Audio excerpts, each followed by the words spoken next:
Man, when I was in high school, I don't think I was ever called cool a day in my life. Now, when I substitute teach, the students will walk by me and say, "Hey, we got the cool sub today." What happened? Substitute Teachers Lounge.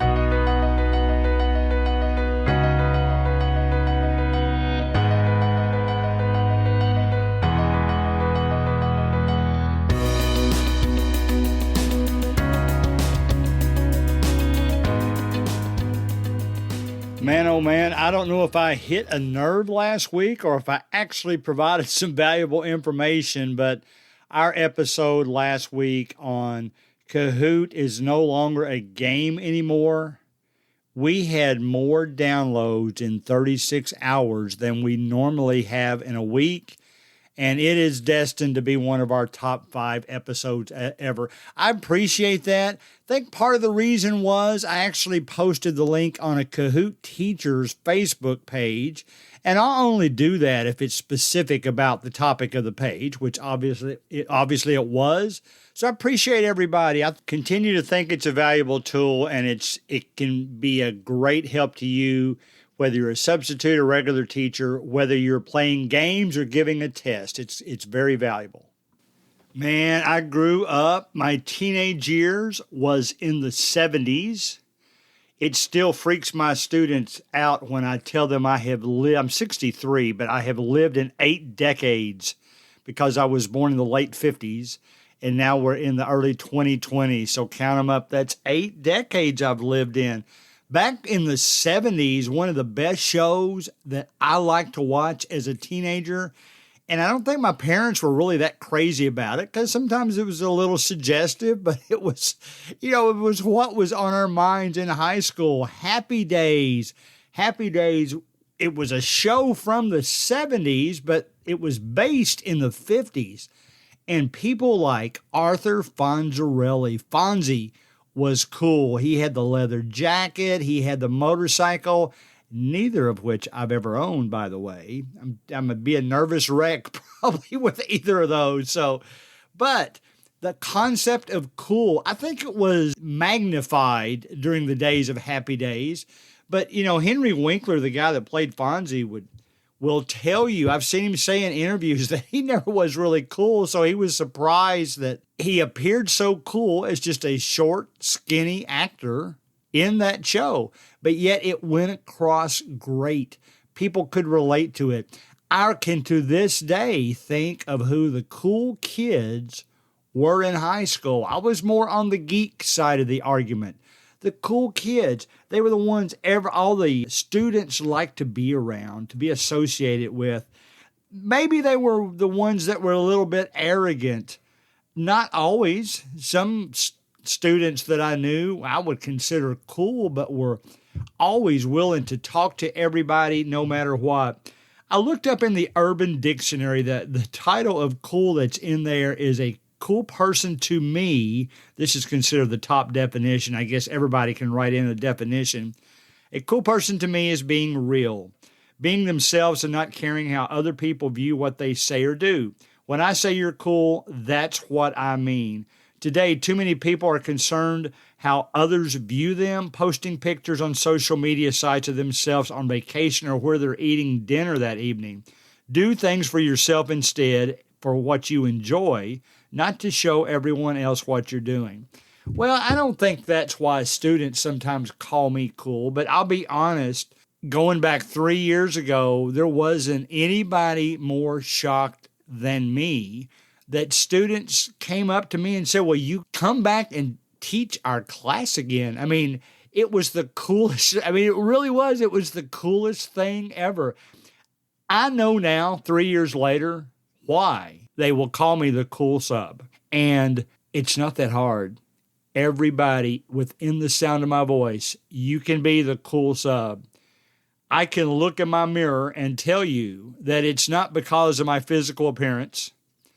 It's not because I have stubble on my chin. That's not why they think I'm cool.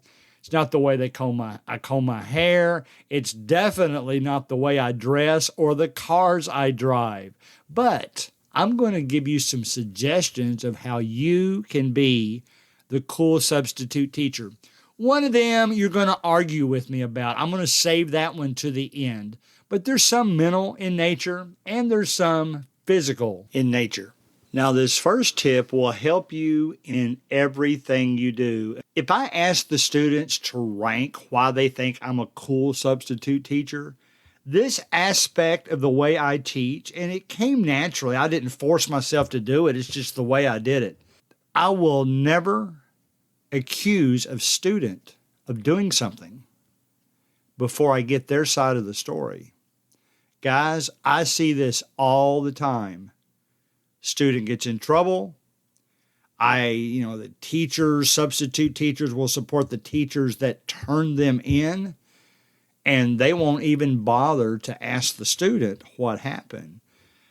I'll give you, for instance, I was once subbing at a middle school, and it was actually for a friend of mine, a church friend of mine. And she told me, listen, I've got one student that is in the disciplinary office, and you won't see him today. Well, she told me his name, and it just so happened that yesterday was his last day in that special office. So I was going to have him in there. I had heard his name. The kid had a reputation. Now, to be honest, I think one of the things that makes me cool is that when I hear of a student that has a reputation that I'm going to have, I kind of consider that a challenge. I want to see what I can do with or for that student. So that student shows up in my class that day. I don't artificially give him attention, but I do kind of make sure that he's keeping up with the assignment that we have going on. And I'll make small talk, just like I do with all the students.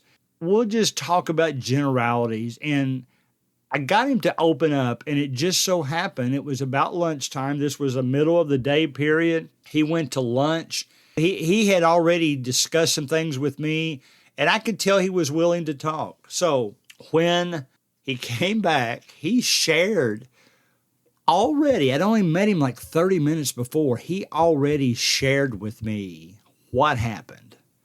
And basically, it came down to another boy insulted in a very derogatory way his girlfriend. Unfortunately, he took the wrong action and got physical. Well, he said, Mr. Collins, now I ask you, wouldn't you have done the same thing? And of course, I'm always going to say no to getting physical. Would I have reacted negatively and tried to take up for that young lady? Of course I would have. I probably would have tried to have done it in a verbal way or some kind of reaction. But, back when I was in junior high, I don't know what I would have done. You're still a bit on the immature side. I was probably more immature than most back then. But the very fact that that student was willing to share that story, he opened up. And every time I taught in that school from then on, I don't think I had him in class again. But when he saw me, he would always come up to me, call me by name, and I heard him tell others, Mr. Collins is the cool sub. All I did was give him the benefit of the doubt, and I didn't convict the boy before I found out both sides of the story. I have been employed by people who they react first, and then they find out later they were wrong. My strategy has always been, be fair to everyone. Just because somebody said somebody did something, well, don't believe them until you get the other person's side of the story. And I really think that students feel that I'm somebody that they can walk up to and share a story. I get more and more personal stories every day. Everything from family problems to things they've gone through in their life to particular things that's really got them upset in school. All they're looking for is somebody that will listen to them. They know, and I tell them this, I'm not going to share my opinion if it's something they should be talking to their parents or guardians about, but I will even in that situation, listen to them. And the first thing I'll recommend is that they talk to their parents about it if it's very personal, but I'll still listen to them. I'm not going to shut them down no matter what the conversation is they want to have. So that's step one in becoming the cool substitute teacher. Step two, only just a little bit behind step one. Always be positive. Let me give you a for instance.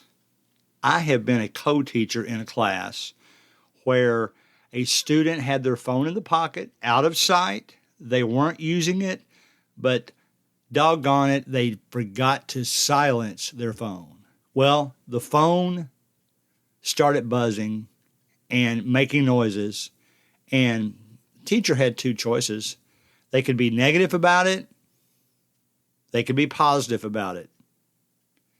They chose the negative side.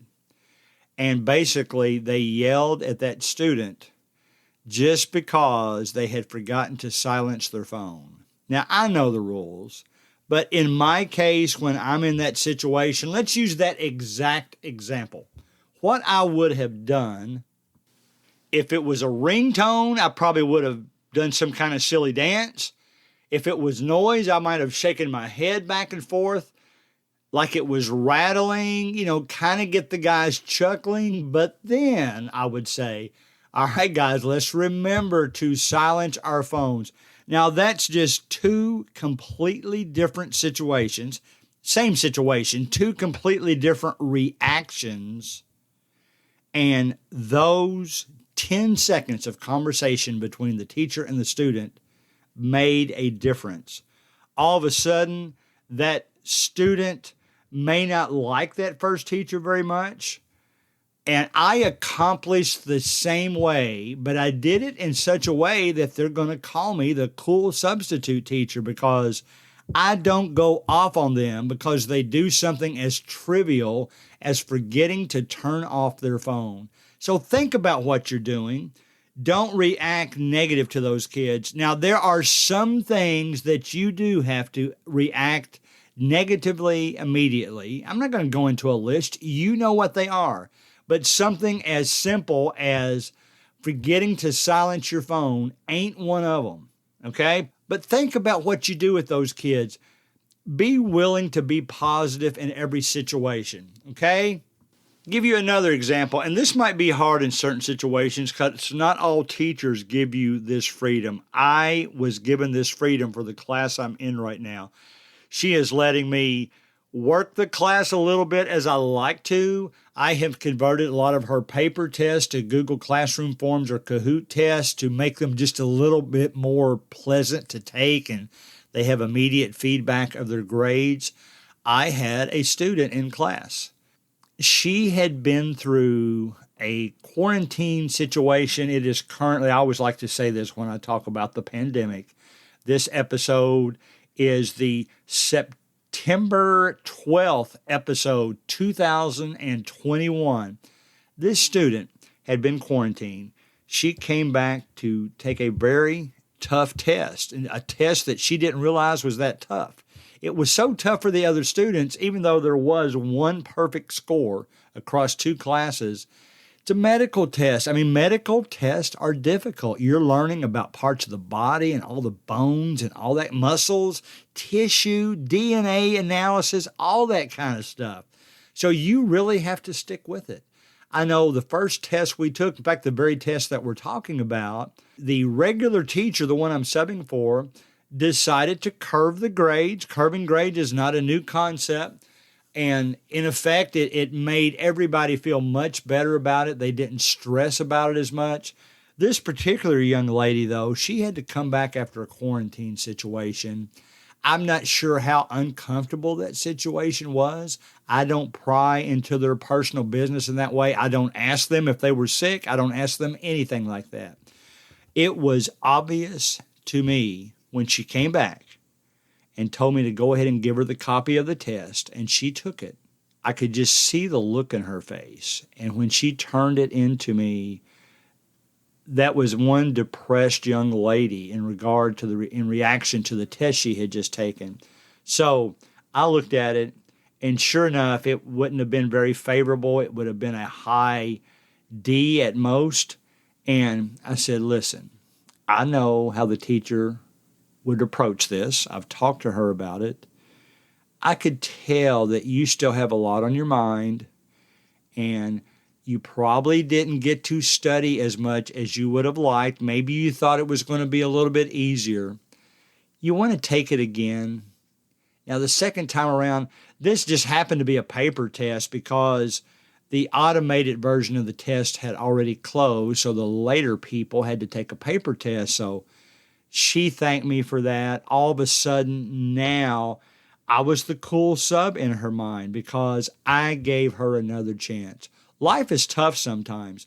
I've now subbed for at least a half a dozen teachers who have the philosophy, I am not out there to zap you with a test. I'm not out there to try and see if I can trick you into answering as many things wrong as you can. I'm out there to teach you and teach you and teach you. And if that means taking the same test 4 times, that you're going to know the material best at the end of the 4th try than you would have at the first if I left you with a C, well, then I'm going to do it. I'm going to do whatever I can to make you learn that material. That will turn you into the cool substitute teacher. All right, your substitute teaching for a day. Here's the next one. You find out maybe you've got some duty for that teacher. Maybe you've got to hang out outside the bathrooms to make sure there's no monkey business, we used to call it, going on. But even if you don't, hang out in the hallway. Speak to everyone. Now, you're going to find some kids that if you just artificially off the top of your head say, "Oh, how you doing today?" That's a little too bubbly. But if you just make a few comments like, "What's going on? How you doing?" They appreciate that. And if you're there for multiple days or maybe just a day here and there, but the students will start to recognize you and then actually expect you to say something to them. And if you don't, it usually bothers them. And you might see them come around again just to get that hello. That's because they now think you're the cool substitute teacher. You don't just hibernate into the classroom and let the students come to you. You go to the students and you make them feel better. You're going to get to know their names eventually, and then you can call them by name. That is so cool. I have students come up to me every day. I bet I do, 20, 30 fist bumps per day. And it's not just me going up to them. It's them coming around my corner where my classroom is, holding out their fist so I can bump their fist. I get that smile. Girls and guys both, I'm getting the smiles from them. I had a young man say, "Hey, we have what's called an advisory. It's kind of like a homeroom, and we give directions to everyone in this high school for the following week, every Friday." And the young man came by, I'm recording this on Thursday afternoon, came by and said, "Mr. Collins, I'm back in your class." To be honest, he called me Greg, and I let the high school students do that. So he was excited about being back in my class. I'll be honest with you, since I'm on the topic, I think letting them call you by your first name, the minority of you are going to do it. I like it.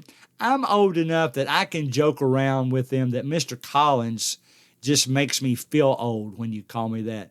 Call me Greg. You're in high school. Why can't we be on a first name basis and make it as personal as we can in the classroom, okay? So all those will make you the cool sub as well. 2 physical things that I think will make you the cool substitute teacher. I'm teaching 3 medical classes. This has been a week that has just worn them down. So I'm going to be the cool sub tomorrow because I'm bringing in cupcakes. Can't afford cupcakes for everybody, so I'll give it away in a cool way. Yep, you know what it is. we're playing Kahoot tomorrow in all of my classes at the end of class because they've got some regular classwork to do too. I've already designed them and I like them. The great thing about Kahoot, man, I didn't come up with any of the questions. I borrowed somebody else's. If they choose to make their Kahoot public, anybody can play it. Anybody can actually duplicate it and change it. But it goes down as a play for them, and people like the fact that there's so many people across the world playing their Kahoot. So I teach 5 periods, but 3 different classes. So I found one for each of those 3 classes. I'm going to get at least half a dozen cupcakes. Maybe I'll get more when I see what they look like in the morning and I pick them up. And I'm going to give them away for the winner of the Kahoot. It's not, I'm kind of tricking them a little bit. It's a review of their material, but I've also sprinkled in some personal questions about me that I think is going to make them like it more.